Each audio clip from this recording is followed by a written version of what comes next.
আসসালামু আলাইকুম। তো কালকে যে ভূমিকম্পটা হইছে মানে অনেক ভয়ংকর। মানে ওই তো লাইফে এরকম ভূমিকম্প দেখছি না, এরকম ক্ষয়ক্ষতি হয় নাই।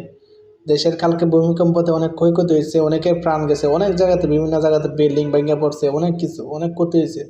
মানে একটা আতঙ্ক সৃষ্টি হয়ে গেছে এত ভয়ঙ্কর ভূমিকম্প হয়েছে। তো আমাদের এরকম ভূমিকম্প হইতে হয়েছে এটাও তো আহ, আল্লাহ তালা ভালো জানেন যে কী কারণে দিছে ভূমিকম্পটা। তো আমরা যত জানি যে পাপ কারণেই এরকম ভূমিকম্প হওয়ার সম্ভাবনা থাকে।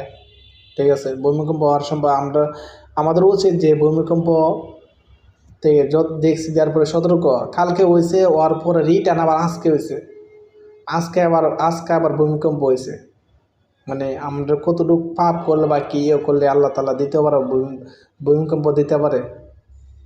তো এটা থেকে সতর্ক হওয়া উচিত যে যাতে আমরা যাই করতেছি হাঁটতে পারতে সব দিকে গুণা করতেছি সব কিছুতে যাতে মানে উচিত সতর্ক হেফাজত হওয়া। ঠিক আছে, মানে সব কিছুতে আল্লাহ তালা যাতে আমাদেরকে হেফাজত করে। আর আমরা সতর্ক হয়ে ভালো কিছু করা যাতে আল্লাহ তালার ইবাদত করতে পারি, আল্লাহ তালা হুকুম মানতে পারি। মানে ফেসবুকে এইভাবে আতঙ্ক সৃষ্টি না করে হয়তো একটু হইলে বাড়ায় কালকে ভূমিকম্প হয়েছে এটা নিয়ে যেভাবে পোস্ট করা শুরু করছে, খার আগে কেটা পোস্ট করবো এরকম। কই নামাজ নাই রোজা নাই এদিক দিয়ে না কয়া মানে ফেসবুকে আপলোড তোলবার শুরু করে দিছে।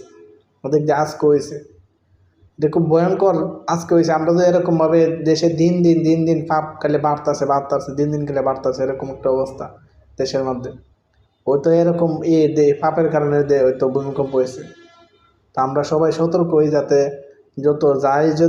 যা কিছু করি পাপ করি, যেরকমভাবেই পাপ করি এগুলাতে কীভাবে উঠাই দিব এরকম চিন্তা ভাবনা নেই। কারণ দুনিয়া এমনিতে খুব শর্ট একটা সময়, কারণ শেষ জামানা।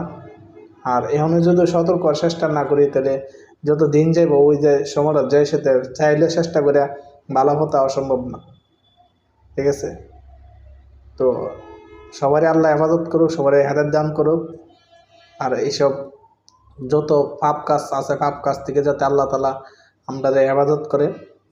সে ভালো থাকবে। আল্লাহ হাফেজ।